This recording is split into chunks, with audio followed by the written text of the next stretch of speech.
مكة المكرمة مسقط رأسي ومربع طفولتي وصباي. مشيت في دروبها وسرت في شعابها وتسلقت جبالها، أعرفها معرفة اليقين، أحبها حباً لا أستطيع أن أصفه. Our story begins in Makkah al-Mukarramah, the cradle of civilizations and the holiest of sites. It was in Makkah where Ahmed Zaki Yamani drew his first breath before setting out to conquer the world with his ideas and achievements in all fields: scientific, cultural, charitable, social, and political. His was a family of scholars. His grandfather, Sheikh Said Yamani, was the Imam of the Grand Mosque. His father, Sheikh Hassan Yamani, was the head of the judiciary, and his uncles were scholars in the Grand Mosque.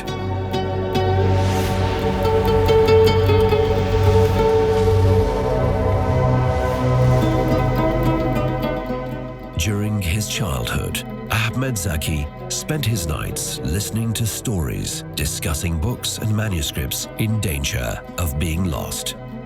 The seed of curiosity was planted. His thirst for knowledge and love of books and service persisted throughout his life.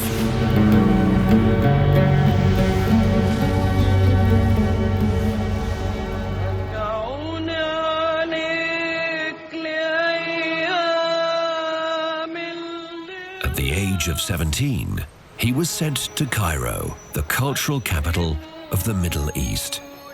He joined the Faculty of Law at King Fuad I University and immersed himself in the rich offerings of this great city while engaging in philosophical and political debates. In 1952, with a bachelor's degree in law, he continued his educational journey in New York City. He obtained a master's degree in philosophy of law from New York University and a second master's degree from Harvard Law School the following year. There, he witnessed the rise of globalization, which taught him how the global village can only prosper collectively. Cairo had offered history, civilization, culture, and literature. New York had momentum, diversity, and vibrancy. Boston had scholarship. All cities, alongside his birthplace Mecca, helped form his character and influenced his thoughts and works.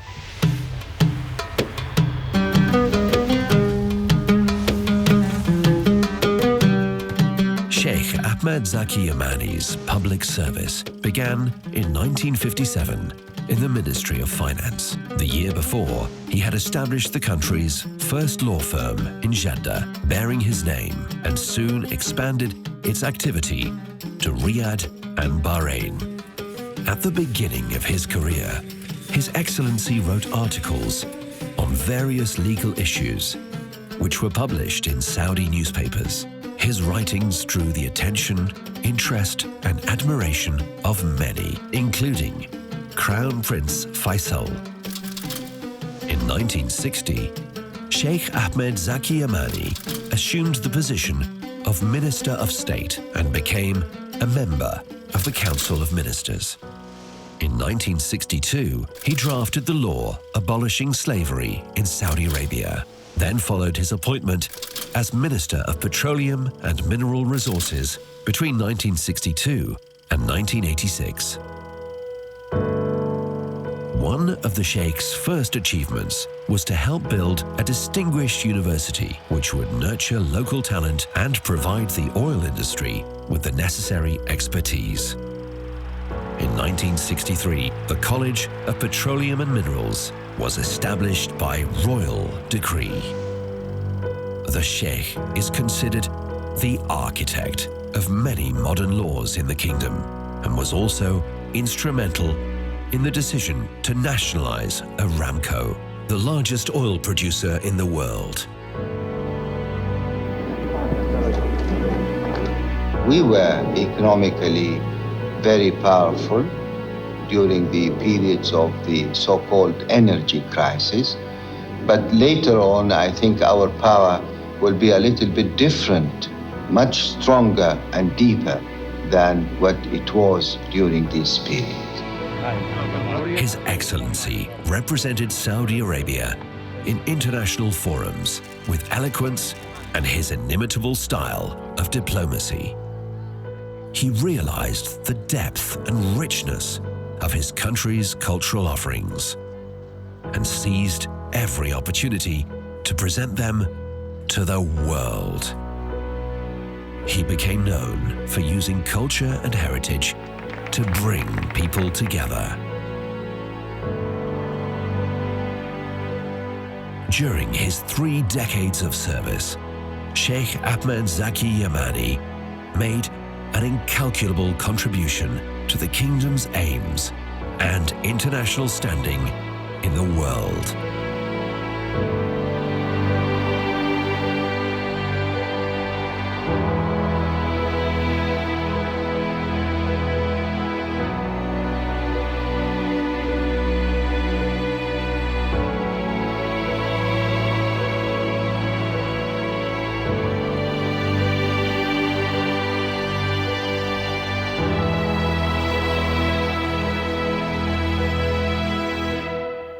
He helped shape the global oil industry and had a prominent role during the 1973 oil embargo.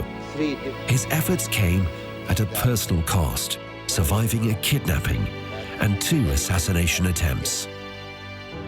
After leaving public service, he devoted himself to culture, science, and philanthropy.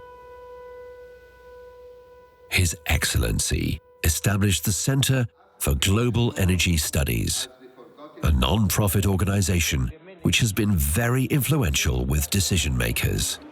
In 1988, stemming from his passion for Islamic manuscripts, the Sheikh founded the Al-Furqan Islamic Heritage Foundation.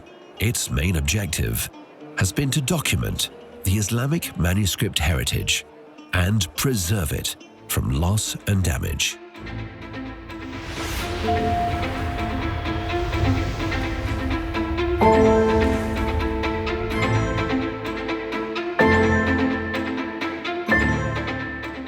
In the intervening years, the scope of the foundation has expanded, and it now consists of 3 centers: the Center for Studies of Islamic Manuscripts, the Center for the Encyclopedia of Mecca and Medina, and the Center for Studies on the Purposes of Islamic Law. Under his patronage and leadership, the Al-Furqan Foundation has achieved many successes, accomplished several pioneering projects, issued more than 200 titles in more than 350 volumes, as well as holding dozens of conferences, training courses, and lectures across 3 continents. Sheikh Ahmed Zaki Yamani published several books, including The House of Khadija bint Khuwaylid and Woman in Islam, which were translated into several languages. He also wrote numerous articles in various fields, including oil, geopolitical issues, Islamic law, and history. He was awarded many honorary doctorate degrees from several universities around the world, as well as a multitude of distinctions and commendations.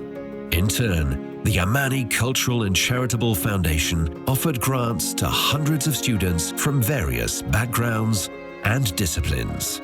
The Sheikh notably contributed to building and renovating scientific institutions, research centers, libraries, and mosques.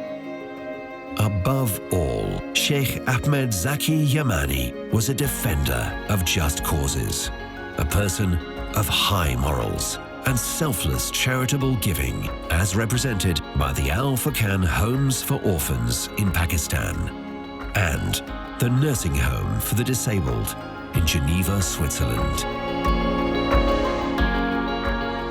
Sheikh Ahmed Zaki Yamani passed away in London on Monday, 22 February 2021 at the age of 90 and was buried in Jannat al-Mu'alla Cemetery in Mecca. He is survived by his loving wife, children and grandchildren. The Al-Furqan Islamic Heritage Foundation is proud to carry on his vision.